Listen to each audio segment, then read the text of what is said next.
주님 내가 여기 있사오니 나를 보내소서. 나의 맘 나의 몸 주께 드리오니 주받으옵소서.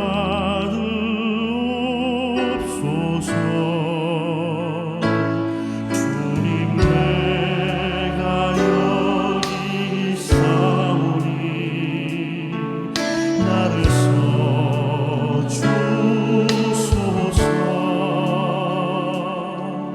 가진 것 모두 다 주께 드리오니 주옵소서.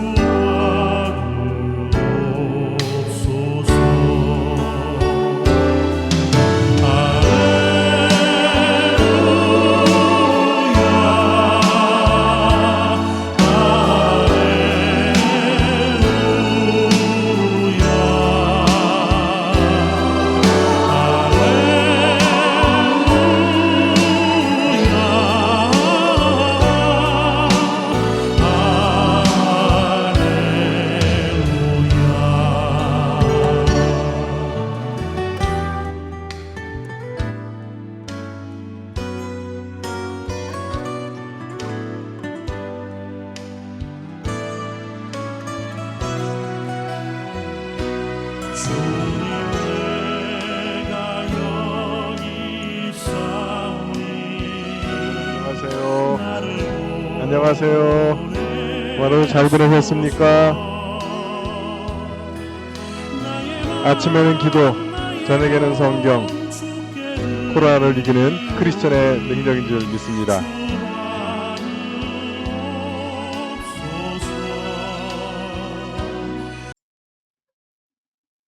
네, 오늘 하루는 어떠셨나요?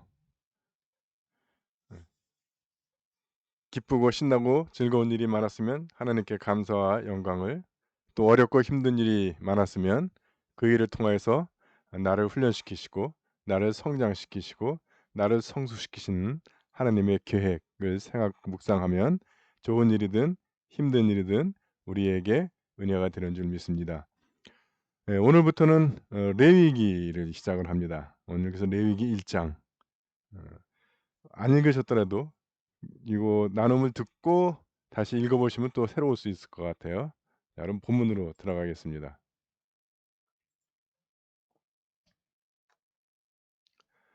먼저 레위기라고 하는 이름은 원래는 그리고 하나님이 말씀하셨다라는 뜻의 웨이크라고 하는 히브리어가 제목인데 첫 글자 따서 하는 거라서 근데 이 히브리어를 그리스어로 번역한 과정에서 그 이제 70인역이라고 해서 아주 유명한 번역이 있는데 그 번역에 레위인들을 위한이라는 책이 그 단어가 들어가서 그 후로 영어 성경에서도 레위기로 쓰게 돼서 이제 우리가 레위기로 부른다고 합니다. 레위기는 첫 번째로 전문가를 위한 책이다. 이게 굉장히 중요해요. 어떤 전문가들이에요? 제사 드리는 사람들, 제사장들을 위한, 제사를 위한 책인데 이게 누구나 모두를 위한 책이 아니고 전문가들을 위한 책입니다. 그래서 일반 백성이 읽어서는 무슨 뜻인지 잘 몰라요. 그래서 우리들도 지금 똑같은 어려움을 겪는 겁니다. 그래서 전문가를 위한 책이라서 이 일반론이나 개론은 설명하지 않아요. 그냥 바로바로 들어가 버립니다. 그래서 1장 시작도 하나님께서 모세에 통해서 말씀하시기를 번제를 드릴 때는 어떻게 해라. 번제가 뭔데? 우리는 번제가 뭔지 모르지만 제사장들은 계속 아버지 때부터 해왔던 거라서 다 알고 있는 거예요. 그래서 쓸데없는 표현을 하지 않습니다. 그래서 결국 우리가 레위기를 읽는다라고 하는 의미는 이 전문가용이라서 소개하지 않고 있는 그 의미들을 이제 찾아내는 거. 이것이 이제 중요한 거예요. 그래서 특히 1장부터 16장까지가 제사법에 대한 건데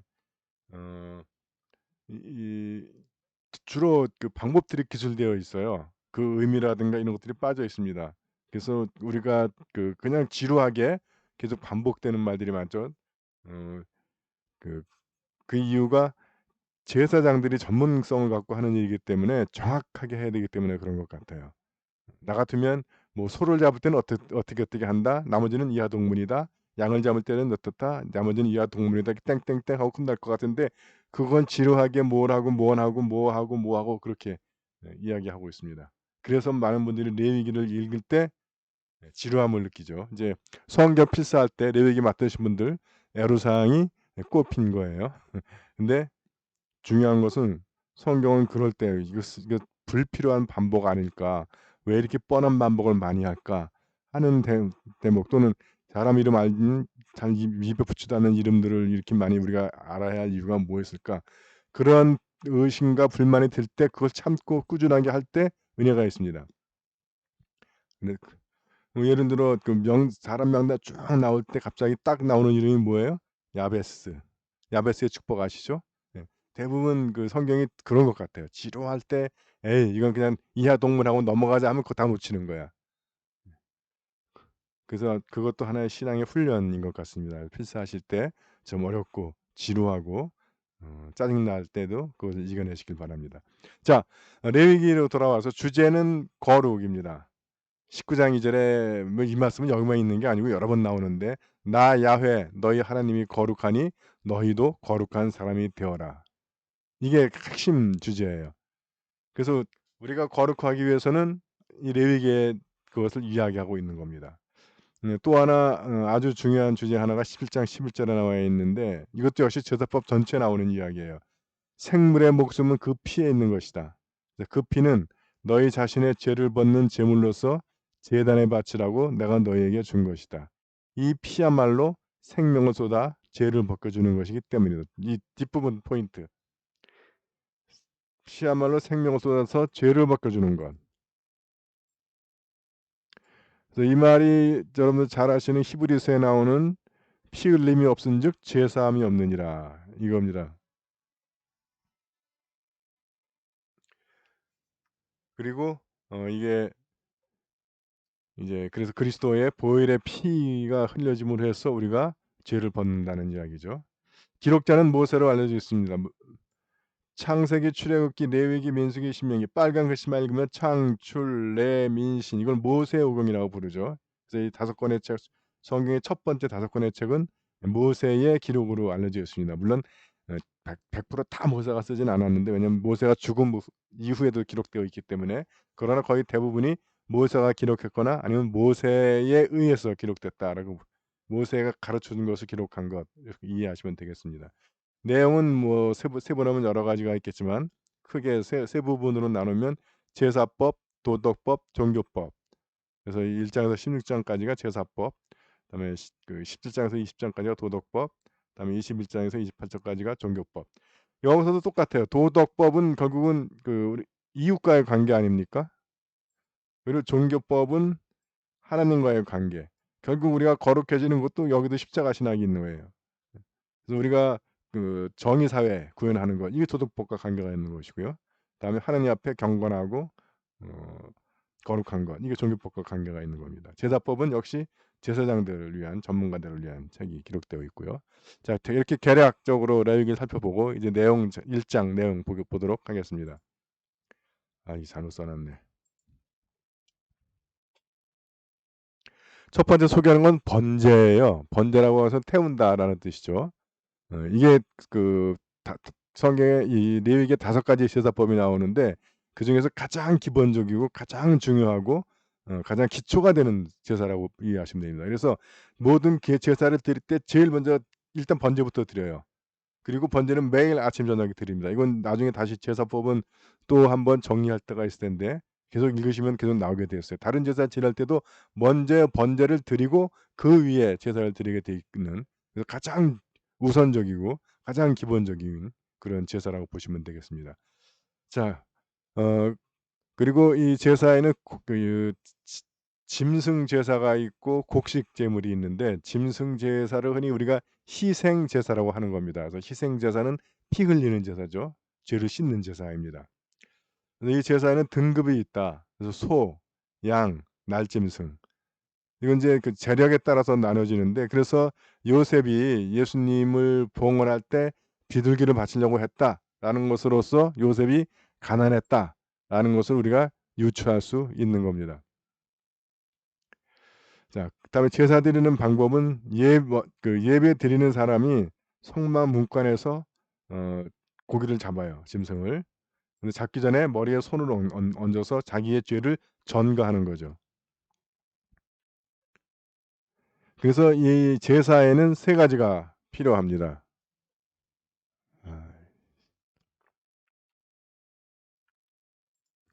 제사에는 예물, 예배자, 사제 이 셋이 필요합니다. 다음. 짐승은 예배드리는 사람이 성막 문간에서 잡고 머리에 손을 얹고, 날짐승은 사제들이 목을 부러뜨립니다. 이것도 이제 의미가 있을 건데,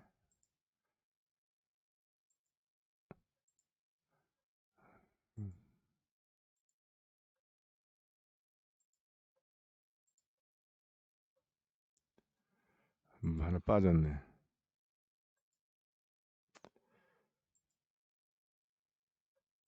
이 노트북이 하도 오래돼가지고 말을 안 들어서 하나 빠져버렸네요. 그러니까 짐승은 예배 드리는 사람, 예배자가 잡고, 그리고 사제가 불을 피워요, 제단에다가.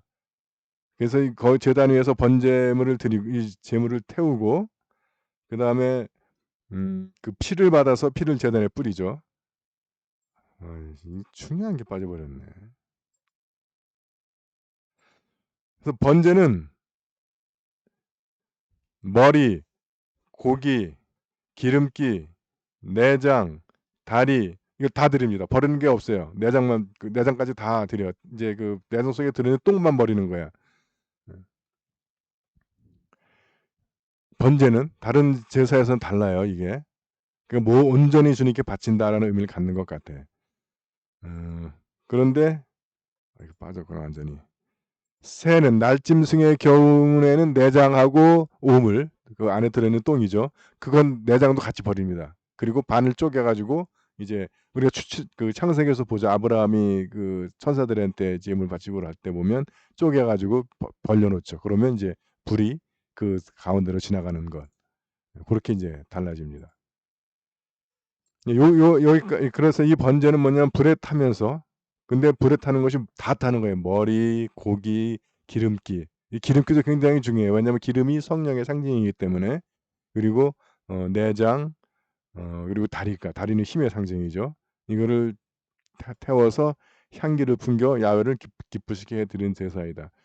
그런 의미에서 이제 번제는 우리의 온전한 헌신을 상징하기도 하지만, 또 한편에서는 불에 타면서 향기를 풍겨 라는 의미에서도 우리의 기도하고도 연관이 있는 것 같습니다.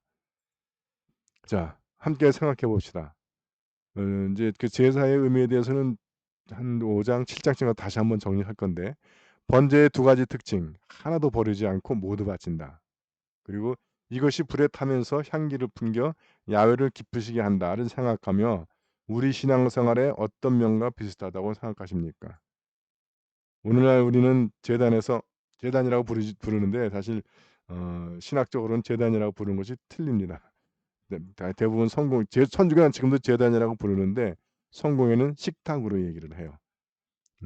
그래서 우리가 처음에 성공회 전했던 주교님들이 성공회보다 천주교를 그리워하던 분들이 전해가지고 용어들이 다 천주교화되어 있는데, 그래서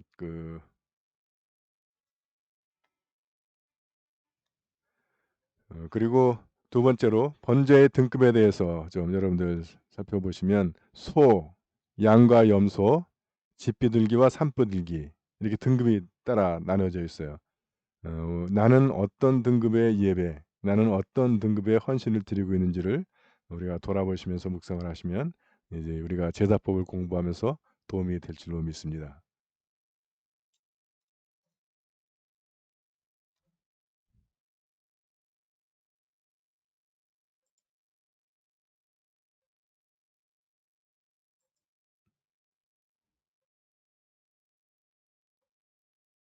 모든 것을 얻어도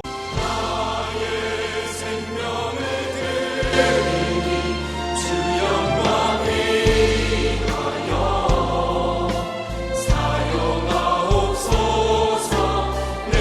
네, 오늘은 여기까지입니다. 여러분들 오늘 하루도 주님의 사랑과 주님의 보호하신 가운데 평안한 밤 맞으세요. 사랑합니다. 가세요.